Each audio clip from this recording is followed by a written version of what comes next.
आज से मानसून सत्र की शुरुआत हो रही है और सबसे खास बात ये कि राष्ट्रपति चुनाव भी है। ऐसे में बातचीत के लिए हमारे साथ आम आदमी पार्टी के पंजाब से निर्वाचित सांसद राघव चड्ढा जी हैं। राघव, सबसे पहले तो बहुत बहुत शुभकामनाएं कि आज आपका पहला दिन है और आपके लिए बहुत बड़ा दिन। मेरे जीवन में मेरा एक बहुत बड़ा क्षण है, बहुत बड़ा पल है। और मैं एक प्रकार से अपनी संसदीय पारी की शुरुआत कर रहा हूँ। पंजाब के 3 करोड़ लोगों ने बहुत प्यार मान सम्मान बख्शा है। मेरे नेता अरविंद केजरीवाल जी ने, मेरे मुख्यमंत्री भगवंत मान साहब ने एक बहुत बड़ी जिम्मेदारी इन युवा कंधों पर डाली है। तो बस परमात्मा के दरबार में अरदास करके आया हूँ कि परमात्मा इतना समर्थ बख्शे और इतनी सद्बुद्धि दे कि ईमानदारी के राह पे चल के मजबूती से पंजाब के हकों की बात संसद में रख सकें, देश के लोगों की बात, रोज़मर्रा के जीवन में जो इंसान को चीज़ें छूती हैं उन इश्यूज़ को सेंट्रल गवर्नमेंट के सामने मजबूती से उठाएं। ऐसी परमात्मा से प्रार्थना करिए।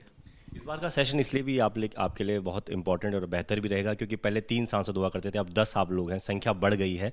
तो बहुत मजबूती से आप अपनी बात रख पाएंगे। तो सबसे मुख्य मुद्दा क्या रहने वाला है इस बार, जिसको लेकर पार्टी एक बार चर्चा करेगी? देखिए, सबसे पहले तो मैं खास तौर पे पंजाब के कई सारे मुद्दे उठाने के तैयारी मैंने करी है और मैं उठाने जा रहा हूँ, जिसमें मुख्य तौर पर पंजाब यूनिवर्सिटी का एक केंद्रीयकरण करने की नापाक कोशिश केंद्र सरकार कर रही है, उसके खिलाफ आवाज़ उठाऊंगा। पंजाब के पानी को लेकर आवाज़ उठाऊंगा। पंजाब में कोयले की सप्लाई को केंद्र सरकार कम कर रही है जानबूझकर, उसका मुद्दा उठाऊंगा। पंजाब के किसान का, पंजाब के पानी का, पंजाब की खेती का मुद्दा उठाऊंगा। इसी के साथ साथ एक राष्ट्रीय स्तर पर महंगाई और बेरोजगारी दो ऐसे मुद्दे हैं जो छूते हर इंसान को है, लेकिन केंद्र सरकार इस पे बहस नहीं होने देती, इसको मुद्दा नहीं बनने देती, ना मीडिया में मुद्दा बनने देती है, ना संसद भवन के भीतर मुद्दा बनने देती है। हमारी कोशिश रहेगी कि ये बुनियादी मुद्दे जो हैं, रोजमर्रा के जीवन से जुड़े मुद्दे, इन्फ्लेशन और अनएम्प्लॉयमेंट, इनको भी हम मजबूती से उठाएं। और साथ ही साथ अग्निपथ स्कीम, जैसा कि आप जानते हैं, वो एक विवादों में घिरी रही, जिसमें कहीं ना कहीं आज देश के युवा को एक लॉलीपॉप देने का काम किया जा रहा है। एक ठेकेदारी प्रथा के तहत उसे मात्र 4 साल की एक टेम्पररी नौकरी देकर उसे बर्खास्त किया जाएगा। उसके भविष्य और देश की सुरक्षा से खिलवाड़ किया जा रहा है, उसके खिलाफ मजबूती से आवाज़ उठाएंगे।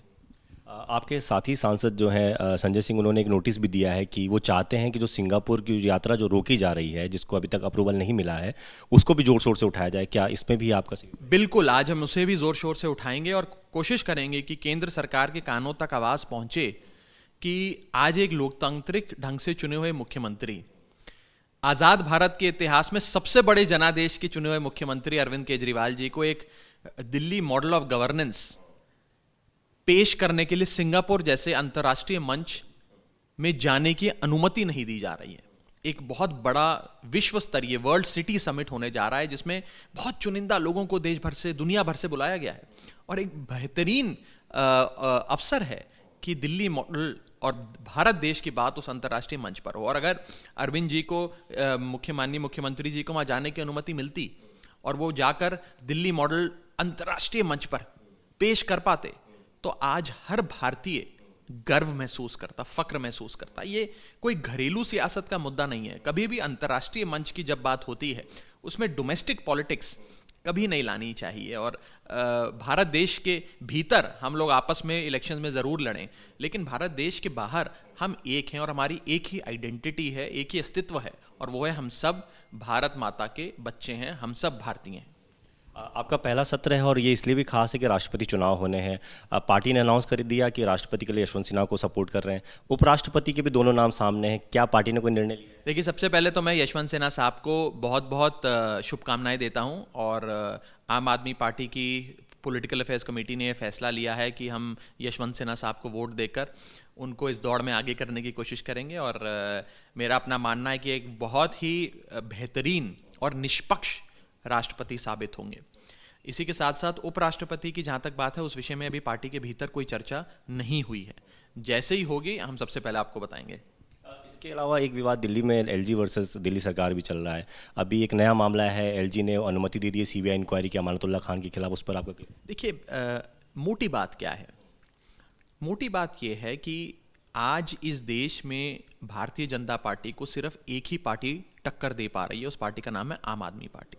और प्रधानमंत्री मोदी जी का अगर कोई एक प्रतिद्वंद्वी है जो उन्हें सियासत के मैदान में हरा सकता है, उस शख्स का नाम है अरविंद केजरीवाल। आज भाजपा इतनी डर गई है अरविंद केजरीवाल और आम आदमी पार्टी से कि हर संभव प्रयास कर रही है आम आदमी पार्टी के नेताओं को प्रताड़ित करने के लिए। सारी एजेंसियां इन्होंने हम पर छोड़ रखी। कोई बात नहीं, छोड़ दें एजेंसियां, पहले भी छोड़ी थी, आगे भी छोड़ देंगे। हम डरने वाले लोग नहीं हैं। हम भारत की सेवा, देश के लोगों की सेवा और राष्ट्र निर्माण का जो हमारा सपना है आम आदमी पार्टी का, अरविंद केजरीवाल जी का, उसे आगे लेकर चलते रहेंगे।